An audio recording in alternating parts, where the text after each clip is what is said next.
നമ്മളിന്ന് മലയാള സിനിമയാണ് പഠിക്കുന്നത്. മലയാള സിനിമ ഒരു വലിയ ടോപ്പിക്കാണ്. ഒരുപാട് കാര്യങ്ങൾ നമുക്ക് പഠിക്കാനുണ്ട്. അതുകൊണ്ട് നമുക്കിതൊരു 6 വീഡിയോ ആയിട്ടായിരിക്കും നമ്മൾ പഠിക്കുന്നത്. കുറേശ്ശെ നമുക്കത് പഠിക്കാം. ഒരുപാട് ഫാക്റ്റുകൾ വരുന്നുണ്ട്. മലയാള സിനിമയുടെ തുടക്കകാലം തൊട്ട് 2025 വരെയുള്ള മലയാള ഫിലിം അവാർഡ് വരെയുള്ള കാര്യങ്ങളാണ് ഉൾപ്പെടുത്തിയിരിക്കുന്നത്. അതൊരു 6 പാർട്ടായിട്ടാണ് നമുക്ക് അപ്ലോഡ് ചെയ്യേണ്ടത്. ഓക്കെ, അപ്പോൾ കുറേശ്ശെ പഠിക്കാം. ഇപ്പം നമുക്ക് മലയാള സിനിമയെക്കുറിച്ച് പറയുമ്പോൾ മലയാള സിനിമയുടെ പിതാവ് എന്നറിയപ്പെടുന്നത് ആരാണ്? JC ഡാനിയലാണ്. ഇപ്പം JC ഡാനിയലാണ് മലയാള സിനിമയുടെ പിതാവ്. ഈ JC ഡാനിയലിൻ്റെ പ്രത്യേകത വിഗതകുമാരൻ എന്ന സിനിമ സംവിധാനം ചെയ്ത വ്യക്തിയാണ്. വിഗതകുമാരനെ കുറിച്ച് പറയുമ്പോൾ മലയാളത്തിലെ ആദ്യത്തെ സിനിമയാണ് വിഗതകുമാരൻ. അപ്പം വിഗതകുമാരൻ സംവിധാനം ചെയ്ത JC ഡാനിയലാണ് മലയാള സിനിമയുടെ പിതാവ്. ഈ വിഗതകുമാരൻ സിനിമ പുറത്തിറങ്ങിയ വർഷം 1928. അത് ക്യാപിറ്റൽ തിയേറ്റർ, തിരുവനന്തപുരം. അപ്പം 1928 വിഗതകുമാരൻ സിനിമ പുറത്തിറങ്ങി. ഈ സിനിമയുടെ നിർമ്മാണം നടന്ന studio Travancore national pictures. Okay, ഇതൊരു നിശബ്ദ ചലച്ചിത്രമായിരുന്നു വിഗതകുമാരൻ എന്ന് പറയുന്നത്. ഇനി ഈ ട്രാവൻകൂർ നാഷണൽ പിക്ചേഴ്സ് എന്ന താൽക്കാലിക സ്റ്റുഡിയോ സ്ഥാപിച്ചത് JC ഡാനിയൽ തന്നെയാണ്.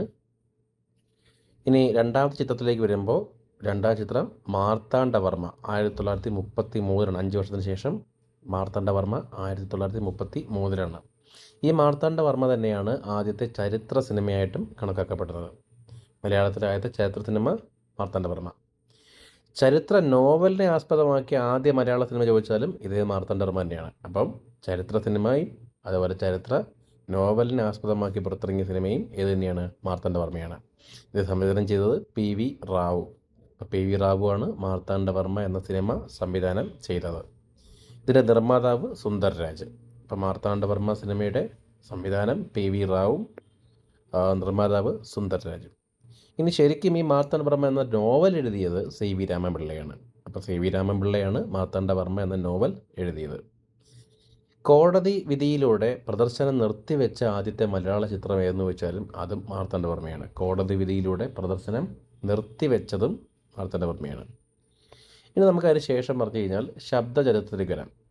ഓക്കെ, മലയാള ഭാഷയിൽ ശബ്ദ ചലച്ചിത്രം ഇറങ്ങിയ സിനിമ എന്ന് പറയുന്നത് ബാലനാണ്. ബാലനാണ് ആദ്യത്തെ മലയാള ശബ്ദ ചലച്ചിത്രം. ഇത് 1938 ഇത് പുറത്തിറങ്ങിയത്. ഇത് സംവിധാനം ചെയ്തത് S നൊട്ടാണി. അപ്പോൾ S നൊട്ടാണി എന്ന ആളാണ് ബാലൻ എന്ന സിനിമ സംവിധാനം ചെയ്തത്. ഇതിൻ്റെ തിരക്കഥയും ഗാനങ്ങളും രചിച്ചത് മുതുകുളം രാഘവൻ പിള്ള. അപ്പം ബാലൻ എന്ന സിനിമയുടെ തിരക്കഥയും ഗാനങ്ങളും രചിച്ചത് മുതുകുളം രാഘവൻ പിള്ള. S നൊട്ടാണിയാണ് സംവിധാനം. 1938 ബാലൻ എന്ന സിനിമ പുറത്തിറങ്ങിയത്.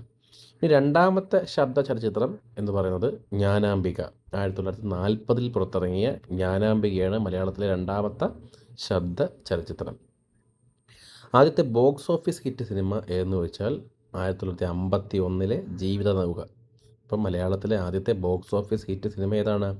1951 പുറത്തിറങ്ങിയ ജീവിത നൗക. ഇതിൻ്റെ സംവിധായകൻ K വെമ്പു.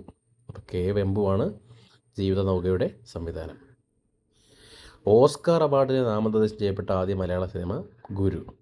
രാജീവ് അഞ്ചൽ സംവിധാനം ചെയ്ത മോഹൻലാലിൻ്റെ ചിത്രമാണ് ഗുരു. ഇപ്പോൾ ഓസ്കാർ അവാർഡിന് നാമനിർദ്ദേശം ചെയ്യപ്പെട്ട ആദ്യ മലയാള സിനിമ ഗുരു. തച്ചോളി അമ്പു സംവിധാനം ചെയ്തതാരാണ്? നവോദയ അപ്പച്ചൻ. തച്ചോളി അമ്പു സിനിമ സംവിധാനം ചെയ്തത് നവോദയ അപ്പച്ചൻ. മറ്റൊരു സിനിമയിലോട്ട് വരാം.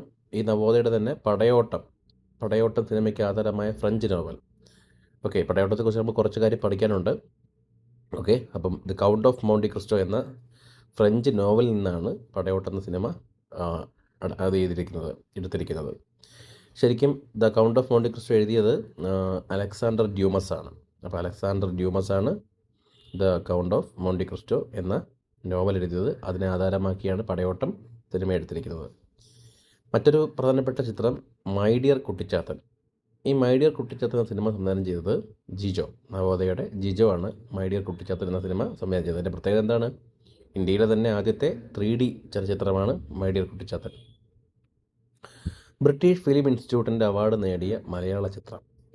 ബ്രിട്ടീഷ് ഫിലിം ഇൻസ്റ്റിറ്റ്യൂട്ടിൻ്റെ അവാർഡ് നേടിയ മലയാള ചലച്ചിത്രം എലിപ്പത്തായം. 1981 കരമന ജനാർദ്ദനൻ നായരൊക്കെ അഭിനയിച്ച എലിപ്പത്തായമാണ് ബ്രിട്ടീഷ് ഫിലിം ഇൻസ്റ്റിറ്റ്യൂട്ടിൻ്റെ അവാർഡ് നേടിയ മലയാള ചലച്ചിത്രം. ഇതിൻ്റെ സംവിധായകൻ ദാദാസാഹിബ് പുരസ്കാര ജേതാവായിട്ടുള്ള അടൂർ ഗോപാലകൃഷ്ണനാണ് ഇതിൻ്റെ സംവിധായകൻ. ഈ അടൂർ ഗോപാലകൃഷ്ണൻ സംവിധാനം ചെയ്ത ആദ്യത്തെ മലയാള ചലച്ചിത്രം എന്ന് പറയുന്നത് സ്വയംവരം. അപ്പോൾ അടൂർ ഗോപാലകൃഷ്ണൻ്റെ ഫസ്റ്റ് മൂവി സ്വയംവരം, 1972 സ്വയംവരം. ഈ സ്വയംവരം സിനിമയിൽ അതിലെ നായികയായ ശാരദയ്ക്ക് നാഷണൽ അവാർഡ് കിട്ടിയിട്ടുണ്ട്. അതൊക്കെ നമുക്ക് പഠിക്കാം, തുടർന്നുള്ള ക്ലാസ്സുകളിൽ പഠിക്കാം.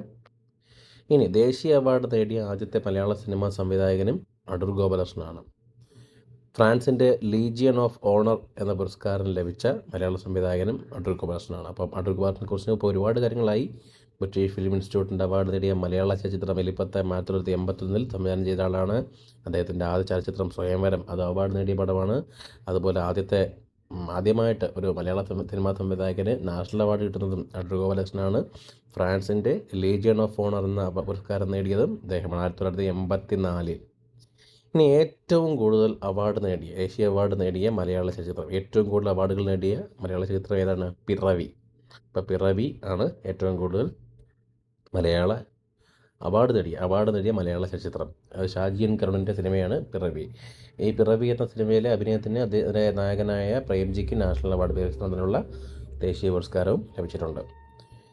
ഇനി ഫ്രഞ്ച് സർക്കാരിൻ്റെ night of art and letters എന്ന പുരസ്കാരം നേടിയ സംവിധായകൻ ഷാജി എൻ കരുൺ. ഫ്രഞ്ച് സർക്കാരിൻ്റെ night of art and letters എന്ന പുരസ്കാരം നേടിയത് ഷാജി എൻ കരുണാണ്. അപ്പോൾ നേരത്തെ പറഞ്ഞത് ഫ്രഞ്ച് സർക്കാരിൻ്റെ ഏതാണ്? Legion of honour. അപ്പോൾ ലീജിയൻ ഓഫ് ഓണർ നേടിയത് അടൂർ ഗോപാലകൃഷ്ണനും knight of art and letters നേടിയത് ഷാജി എൻ കരുണുമാണ്. മലബാർ ലഹളയുടെ പശ്ചാത്തലത്തിൽ നിർമ്മിച്ച മലയാള ചലച്ചിത്രം. ഇപ്പം മലബാർ ലഹള അറിയാലോ, 1921 നടന്ന സംഭവമാണ് മലബാർ ലഹള. അതിനെ ആസ്പദമാക്കി എടുത്ത ഒരു സിനിമ എന്ന് പറഞ്ഞത് അതേ പേര് തന്നെ, 1921 തന്നെയാണ് പടത്തിൻ്റെയും പേര്. മമ്മൂട്ടിയൊക്കെ അഭിനയിച്ച സിനിമയാണ്. അതിൻ്റെ സംവിധാനം ചെയ്തത് IV ശശിയാണ്. അപ്പോൾ IV ശശിയാണ് മലബാർ ലഹളയുടെ പശ്ചാത്തലത്തിൽ 1921 എന്ന സിനിമ സംവിധാനം ചെയ്തിരിക്കുന്നത്.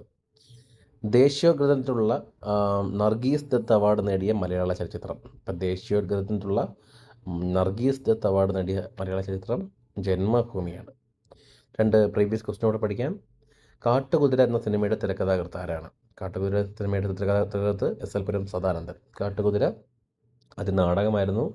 പിന്നീട് നടൻ തിലകനെ കേന്ദ്ര കഥാപാത്രമാക്കിയാണ് കാട്ടുകുതിര എന്ന സിനിമ എടുത്തിരിക്കുന്നത്. എൻ്റെ തിരക്കഥാകൃത്ത് SL പുരം സദാനന്ദൻ. മറ്റൊരു PSC ക്വസ്റ്റ്യൻ, കാഞ്ചന സീത എന്ന സിനിമയുടെ സംവിധായകൻ. അത് G. അരവിന്ദൻ. കാഞ്ചന സീതയുടെ സംവിധായകൻ G. അരവിന്ദൻ. മറ്റ് ചോദ്യങ്ങളിലേക്ക് വരാം. മലയാള സിനിമകൾ, കുറച്ച് കാര്യങ്ങൾ പറയാം. സംഭവങ്ങളെ ആസ്പദമാക്കിയുള്ള മലയാള സിനിമകൾ. അപ്പോൾ കേരളത്തിൽ നടന്ന സംഭവങ്ങളെ ആസ്പദമാക്കി എന്ന് പറയുമ്പോഴത്തേക്ക്, ഒന്ന് കേരളത്തിലുണ്ടായ നിപ്പ ബാധ, കോഴിക്കോടുണ്ടായ നിപ്പ വൈറസ് ബാധയെ ആസ്പദമാക്കി പുറത്തിറങ്ങിയ സിനിമ വൈറസ്, സംവിധാനം ആഷിഖ് കപൂർ. അപ്പോൾ വൈറസാണ് നിപ്പ ബാധയെ പ്രമേയമാക്കി പുറത്തിറങ്ങിയ സിനിമ. മറ്റൊന്ന് 2018 കേരളത്തിലുണ്ടായ പ്രളയത്തെ ആസ്പദമാക്കി അമൽ നൗഷാദ് സംവിധാനം ചെയ്ത ചിത്രമാണ് കൊല്ലവർഷം 1193. അപ്പോൾ 2018 കേരളത്തിലുണ്ടായ പ്രളയത്തെ ആസ്പദമാക്കി അമൽ നൗഷാദ് സംവിധാനം ചെയ്ത ചിത്രം കൊല്ലവർഷം 1193. മറ്റൊരു സിനിമ നമുക്കറിയാം, മറ്റേ 2018 ജൂഡ് ആൻ്റണി ജോസഫിൻ്റെ 2018 എന്ന ചിത്രം കൂടിയുണ്ട്. ഒക്കി ദുരന്തത്തെ ആസ്പദമാക്കി പുറത്തിറങ്ങിയ വിവാദ ഡോക്യുമെൻ്ററി ഒരുത്തരും വരയില്ല, സംവിധാനം ദിവ്യ ഭാരതി. ഇപ്പോൾ ഒക്കി കൊടുങ്കാറ്റിനെ ആസ്പദമാക്കി പുറത്തിറക്കിയ ഒരു വിവാദ ഡോക്യുമെൻ്ററിയാണ് ഒരുത്തരം വരയില്ല, സംവിധാനം ദിവ്യ ഭാരതി. ഇന്ത്യൻ ഫുട്ബോൾ ടീമിൻ്റെ ക്യാപ്റ്റനായിരുന്ന VP സത്യൻ്റെ ജീവിതം ആസ്പദമാക്കിയുള്ള സിനിമയാണ് ക്യാപ്റ്റൻ. ജയസൂര്യ നായകനായ സിനിമയായിരുന്നു. ഇന്ത്യൻ ഫുട്ബോൾ ടീമിൻ്റെ ക്യാപ്റ്റനായിരുന്ന VP സത്യൻ്റെ ജീവിതം ആസ്പദമാക്കിയുള്ള സിനിമയാണ് ക്യാപ്റ്റൻ, സംവിധാനം പ്രജീഷ് സെൻ. മറ്റൊരു പോയിന്റിലേക്ക് പോകാം. ഷേക്സ്പിയറിൻ്റെ ഒഥല്ലോ, ഷേക്സ്പിയറിൻ്റെ കൃതിയായിട്ടുള്ള നാടകമായിട്ടുള്ള ഒഥല്ലോയിൽ നിന്ന് പ്രചോദനം ഉൾക്കൊണ്ട് നിർമ്മിച്ച ചിത്രമാണ് കളിയാട്ടം. സുരേഷ് ഗോപിക്ക് 1997 മികച്ച നടനുള്ള നാഷണൽ അവാർഡ് നേടിയ സിനിമയാണ് കളിയാട്ടം, സംവിധാനം ജയരാജ്. മറ്റൊരു സിനിമയിലേക്ക് പോകാം. ഇന്ത്യൻ സ്വാതന്ത്ര്യ സമരത്തിൻ്റെ പശ്ചാത്തലത്തിലുള്ളൊരു ചിത്രമാണ് കാലാപാനി. ഇന്ത്യൻ സ്വാതന്ത്ര്യ സമരത്തിൻ്റെ പശ്ചാത്തലത്തിലുള്ള ചലച്ചിത്രമാണ് കാലാപാനി. മറ്റ് കാര്യത്തിലോട്ട് പോകാം. നമ്മുടെ വയനാട്, കോഴിക്കോട്, താമരശ്ശേരി ചുരം നിർമ്മിക്കുന്നതിൽ ബ്രിട്ടീഷുകാരെ സഹായിച്ച കരന്തണ്ട് എന്ന ഒരു ആദിവാസി നേതാവിൻ്റെ ആസ്പദമാക്കി പുറത്തിറങ്ങിയ സിനിമയാണ് കരിന്തണ്ടൻ. സംവിധാനം ലീല സന്തോഷ്. മറ്റൊരെണ്ണം യുവജനങ്ങളിൽ വർദ്ധിച്ചു വരുന്ന ലഹരി ഉപയോഗത്തിനെതിരെ കാസർഗോഡ് ജില്ലയിലെ കിനാനൂർ കരന്തളം ഗ്രാമപഞ്ചായത്തിൻ്റെ നേതൃത്വത്തിൽ നിർമ്മിക്കുന്ന സിനിമ കനലെരിയുന്ന ബാല്യം. യുവജനങ്ങളിൽ വർദ്ധിച്ചു വരുന്ന ലഹരി ഉപയോഗത്തിനെതിരെ കാസർഗോഡ് ജില്ലയിലെ കിനാനൂർ കരന്തളം ഗ്രാമപഞ്ചായത്തിൻ്റെ നേതൃത്വത്തിൽ നിർമ്മിക്കുന്ന സിനിമയാണ് കനലെരിയുന്ന ബാല്യം. ഇനി അടുത്തൊരു ചോദ്യം കൂടി. നടൻ സത്യൻ്റെ ജീവിതത്തെ ആസ്പദമാക്കിയുള്ള സിനിമയിൽ സത്യനായി വേഷമിടുന്നത് ജയസൂര്യയാണ്. സംവിധാനം രതീഷ് രഘുനന്ദനൻ. അടുത്തൊരു പുറത്തിറങ്ങാൻ പോകുന്ന മറ്റൊരു സിനിമയാണ് ഇന്ത്യയുടെ മെട്രോമാൻ എന്നറിയപ്പെടുന്ന ഇ ശ്രീധരൻ്റെ ജീവിതം ആസ്പദമാക്കി പുറത്തിറങ്ങാൻ പോകുന്ന സിനിമ രാമസേതു. അത് വി കെ പ്രകാശാണ് സംവിധാനം ചെയ്തത്. ഇതും ഇ ശ്രീധരനായി വേഷമിടുന്നതും ജയസൂര്യയാണ്. അടുത്തൊരു ചോദ്യം. കയ്യൂർ സമരം. കയ്യൂർ സമരത്തിനെ ആസ്പദമാക്കി ലെനിൻ രാജേന്ദ്രൻ സംവിധാനം ചെയ്ത ചിത്രമാണ് മീനമാസത്തിലെ സൂര്യൻ. അപ്പോൾ കയ്യൂർ സമരത്തിനെ ആസ്പദമാക്കി ലെനിൻ രാജേന്ദ്രൻ സംവിധാനം ചെയ്ത ചിത്രമാണ് മീനമാസത്തിലെ സൂര്യൻ. 2-3 വിശേഷങ്ങൾ വരാം. ഗാനഗന്ധർവൻ എന്നറിയപ്പെടുന്ന പിന്നണി ഗായകൻ, അത് യേശുദാസാണ്. ഗാനഗന്ധർവൻ. യേശുദാസിനെ ഗാനഗന്ധർവൻ എന്ന് വിശേഷിപ്പിച്ച വ്യക്തി ഇമ്പോർട്ടൻ്റ് ആണ്. ജി ശങ്കരക്കുറുപ്പാണ് വിശേഷിപ്പിച്ചത്. പിന്നെ യേശുദാസ് പിന്നണി ഗാനം ആലപിച്ച ആദ്യ സിനിമ കാൽപ്പാടുകൾ. അപ്പോൾ യേശുദാസ് ആദ്യമായി പിന്നണി ഗാനം ആലപിച്ചത് കാൽപ്പാടുകൾ എന്ന സിനിമയ്ക്ക് വേണ്ടിയാണ്. അദ്ദേഹത്തെ മഹാകവി ജി ശങ്കരക്കുറുപ്പാണ് ഗാനഗന്ധർവൻ എന്ന് വിശേഷിപ്പിച്ചത്. കേരളത്തിൻ്റെ അല്ലെങ്കിൽ മലയാളത്തിൻ്റെ വാനമ്പാടി എന്ന് അറിയപ്പെടുന്നത് KS ചിത്രയാണ്. ഇപ്പോൾ മലയാളത്തിൻ്റെ വാനമ്പാടി KS ചിത്രയാണ്. ബ്രിട്ടീഷ് പാർലമെൻറ്റിൽ ആദരിക്കപ്പെട്ട ആദ്യത്തെ ഇന്ത്യൻ ഗായിക KS ചിത്രയാണ്. മികച്ച ഗായികയ്ക്കുള്ള കേരള സംസ്ഥാന അവാർഡ് തുടർച്ചയായി 11 തവണ കരസ്ഥമാക്കിയ ഗായികയാണ് KS ചിത്ര.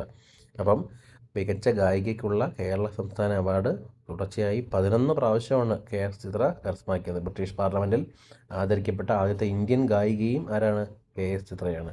അപ്പോൾ ഇത്രയാണ് ആദ്യത്തെ ഭാഗം.